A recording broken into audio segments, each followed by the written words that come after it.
Bonjour, nous sommes à la clôture de l'université d'été de la CSMF à la presqu'île de Gien. Il fait très beau, il fait chaud et nous avons le privilège d'avoir Jean-Paul Ortiz, président de la Confédération, qui est là et qui nous accueille aussi et pour lequel nous allons solliciter quelques réflexions stratégiques dans le contexte un peu particulier de l'automne 2016. Président, le thème de cette université d'été, c'était le médecin expert, l'expertise médicale au service de l'avenir de la profession. Pourquoi ce thème et quelles conclusions vous en avez tirées ?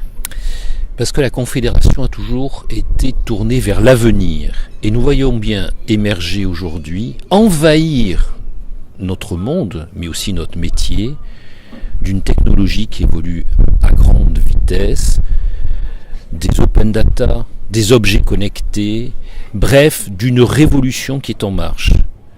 Un patient qui va être connecté, qui est beaucoup mieux informé, un médecin qui est entouré de plus en plus de cette évolution technologique, qui va envahir y compris sa modalité de diagnostic et de choix thérapeutique.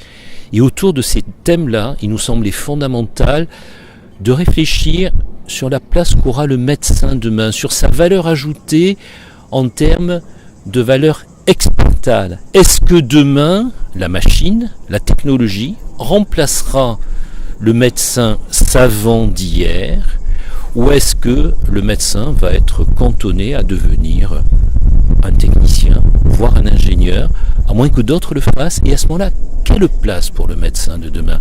Voilà les thèmes qui ont été au cœur de cette université d'été, de nos ateliers, de nos débats, pour construire l'avenir non seulement de la médecine, mais de ses modalités d'exercice, en particulier de la médecine libérale.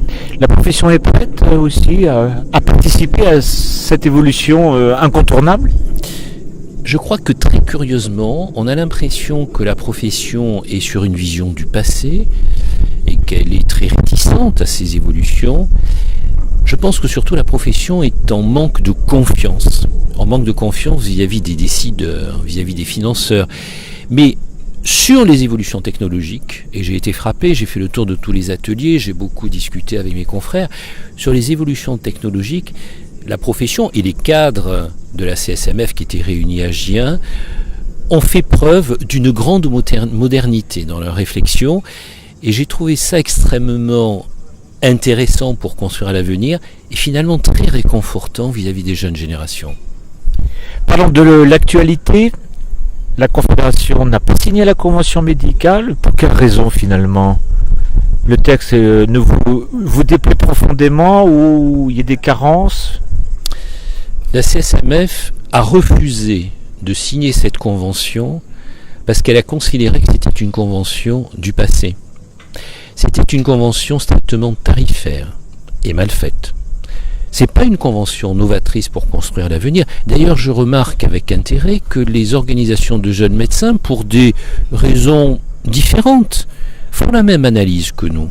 Ils ont considéré qu'on ne pouvait pas évoluer dans l'exercice médical libéral sur une base autant tournée vers le passé. De plus, c'est une convention strictement tarifaire qui divise les médecins, donne aux uns ce qu'elle refuse aux autres, néglige, ignore complètement des pans entiers de la médecine libérale, des spécialités entières, stigmatise les médecins exerçant en secteur 2.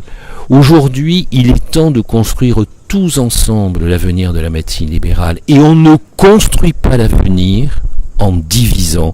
C'est ça le message que la Confédération a voulu faire passer au pouvoir politique actuel. On ne construit pas sur des visions dogmatiques, mais au contraire, dans l'enthousiasme de l'avenir pour tous. Les élections présidentielles approchent. Quelle va être la démarche et le travail de la Confédération vis-à-vis des politiques, justement, pour essayer de rénover le système et mobiliser la profession davantage, en tout cas ? La CSMF a une grande responsabilité, mais une grande opportunité aujourd'hui.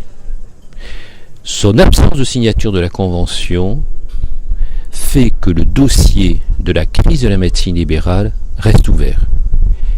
quel que soit le prochain ministre de la Santé, et je me garderai bien de parier sur une quelconque alternance à l'issue incertaine, il sera amené à aborder courageusement la problématique de la médecine libérale. Et la CSMF y prendra toute sa place. Comment ?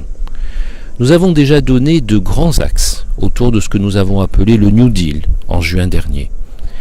Nous allons enrichir ce New Deal, en discuter en interne, puis le porter dans le débat présidentiel, dans le débat sur la santé. Et la CSMF prendra toute sa place dans ce débat pour l'organisation de la santé de demain.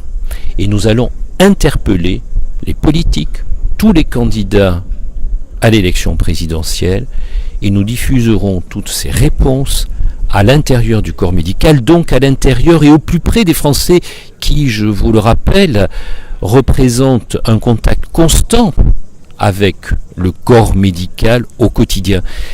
Et c'est en rentrant dans un débat politique que nous voulons construire l'avenir de demain, l'avenir de notre place dans la médecine, par notre mode d'exercice libéral, accessible à tous, mais aussi l'avenir de la santé des Français de demain, pour pouvoir être au plus près, répondre aux attentes, aux défis du vieillissement, des pathologies chroniques, le tout dans un espace libéral et solidaire. Merci.